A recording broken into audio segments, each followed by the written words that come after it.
Hello my dear students, welcome in online class 8 subject science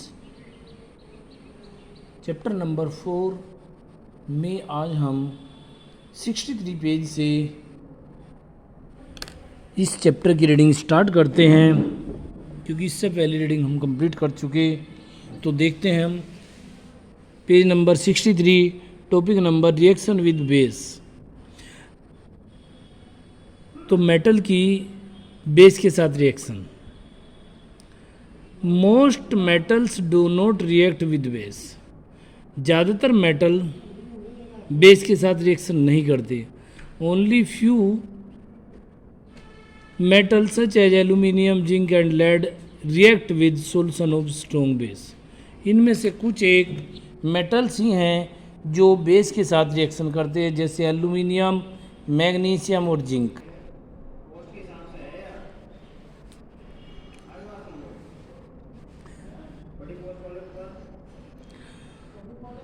जैसे aluminium, zinc और lead, ये strong base के साथ रिएक्शन कर जाते हैं। Sodium hydroxide is produce a salt and a metal and hydrogen gas. जब कोई इनमें से कोई मेटल सोडियम हाइड्रोक्साइड के साथ रिएक्शन करता है तो उसमें कोई साल्ट बनता है और हाइड्रोजन गैस उत्पन्न होती है। The reaction of non metal with base are complex in nature which may be studied in your higher classes. जो नॉन मेटल की रिएक्शन है वे आप बड़ी कक्षाओं में जाकर पढ़ेंगे, उनका अध्ययन आप बड़ी कक्षाओं में करेंगे। Displacement reaction. डिस्प्लेसमेंट रिएक्शन वो रिएक्शन होती है जिसमें एक एलिमेंट दूसरे एलिमेंट को डिस्प्लेस कर देता है, हटा देता है, उसको डिस्प्लेसमेंट रिएक्शन कहते हैं। तो देखिए जरा, ए reaction in which A more reactive metal displace A less reactive metal from its salt solution is called displacement reaction. Displacement reaction वह रिएक्शन होती है जिसमें एक हाई रिएक्टिव मेटल एक लेस रिएक्टिव मेटल को उसके सॉल्यूशन से हटा देता है, डिस्प्लेस कर देता है, डिस्प्लेसमेंट रिएक्शन कहलाती है। Displacement of copper from copper sulphate solution bye reactive metal like iron and zinc is a typical displacement reaction. Copper sulphate solution में से कॉपर को जिंक या आयरन के द्वारा डिस्प्लेस कर दिया जाता है, क्योंकि कॉपर आयरन और जिंक से लेस रिएक्टिव होता है।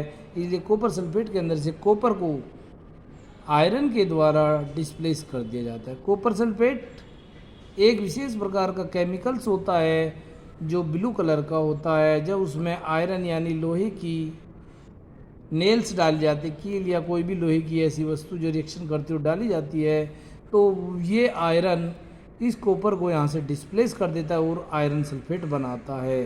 तो कॉपर सल्फेट आयरन कॉपर अलग हुआ तो आयरन सल्फेट बच जाता है। ये एक डिस्प्लेसमेंट है। Displacement of silver from silver nitrate by the copper metal is another example of displacement reaction.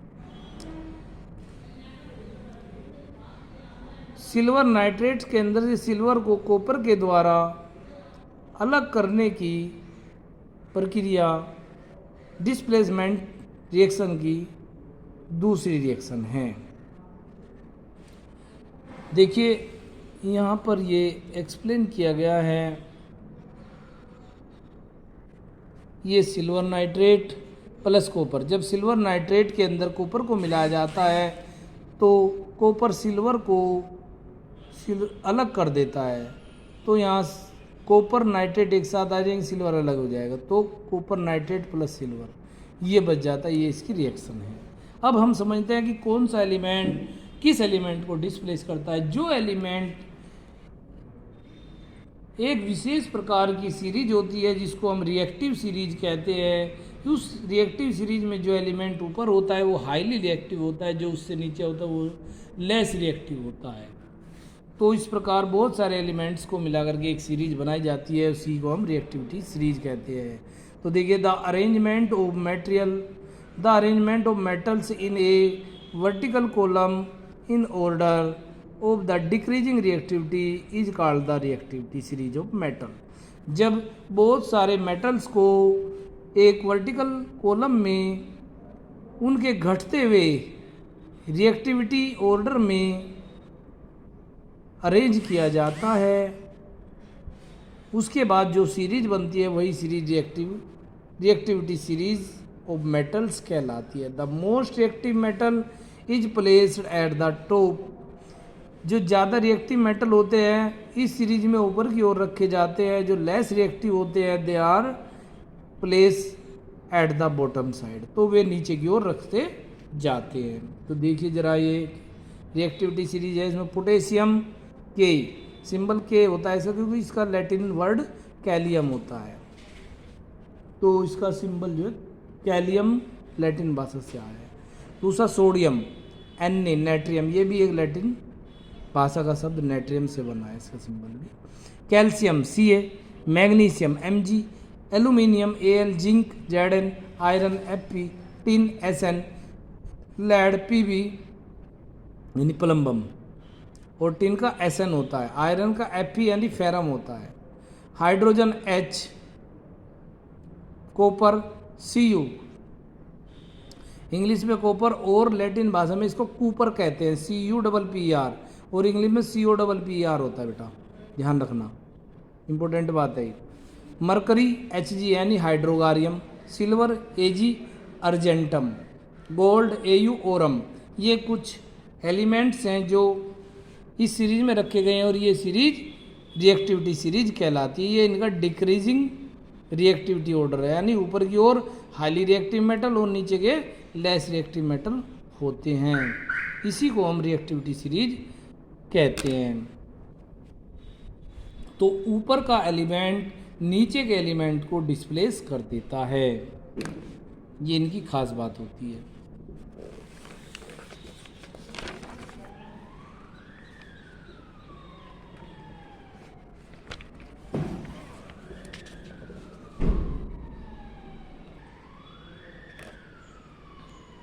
Zinc is a more reactive than copper. Zinc copper से अधिक रिएक्टिव है क्योंकि ये इस सीरीज में कॉपर से ऊपर रखा गया है।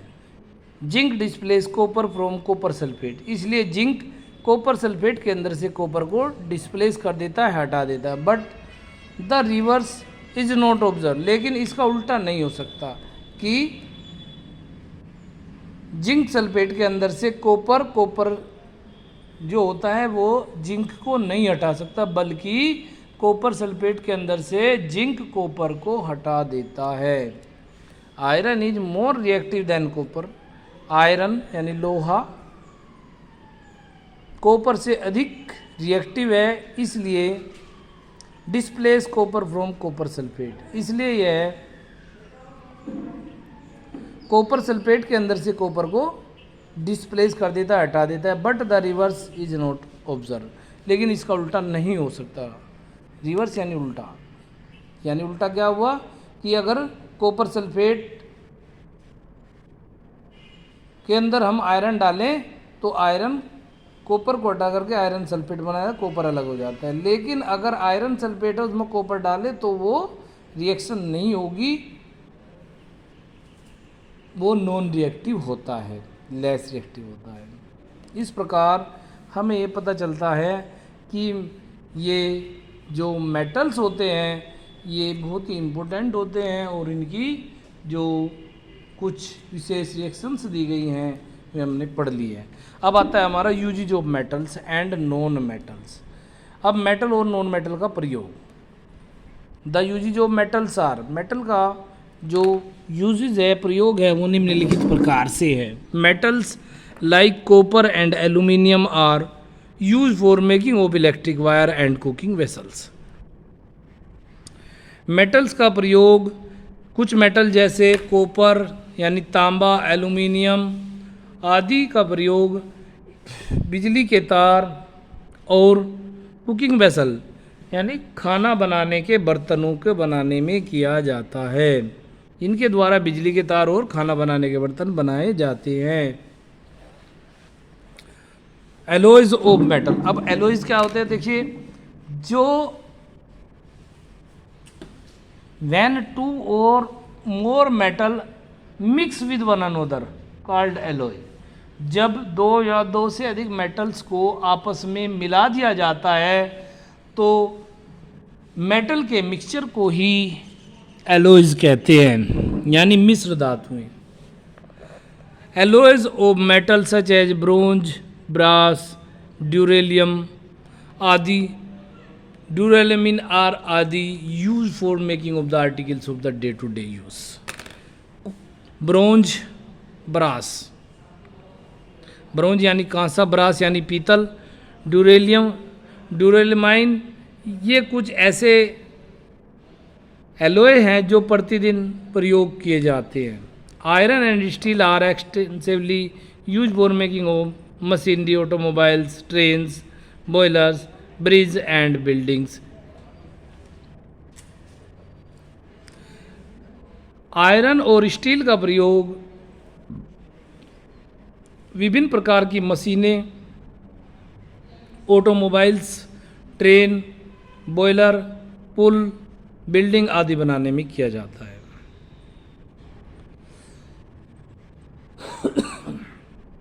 बिल्डिंग बनाने में आयरन का प्रयोग यानी लोहे का प्रयोग सरिये के रूप में किया जाता है। रेलवे में रेलवे के डब्बे और उसके दूसरे पार्ट्स और रेलवे ट्रैक आदि सभी आयरन से ही बने होते हैं, लोहे के ही बने होते हैं। आयरन यानी लोहा, लोहे के ही बने होते हैं। Stainless steel is use for making of cooking vessel and surgical instrument.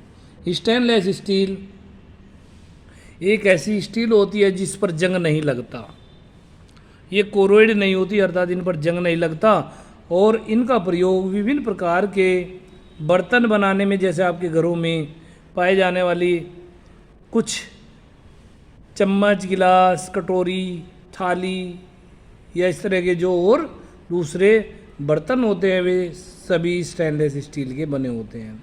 ये वजन में हल्के होते हैं बट बहुत ही हाईली स्ट्रेंथ वाले यानी बहुत मजबूत होते हैं। सर्जिकल इंस्ट्रूमेंट यानी सर्जरी करने वाले जो यंत्र होते हैं उन्हें बनाने में भी इन्हीं का प्रयोग किया जाता है। चीर फाड़ करने वाले, जैसे ऑपरेशन करने वाली कैंची, सीजर, फोर्सेप, नाइफ, ये इस तरह की जो चीज़ें होती है जो ऑपरेशन करने में काम आते हैं, सर्जिकल इंस्ट्रूमेंट कहलाते हैं, जो डॉक्टर्स लोग जिनका प्रयोग करते हैं। स्कैलपेल, तो ये बहुत सारे ऐसे इंस्ट्रूमेंट होते हैं।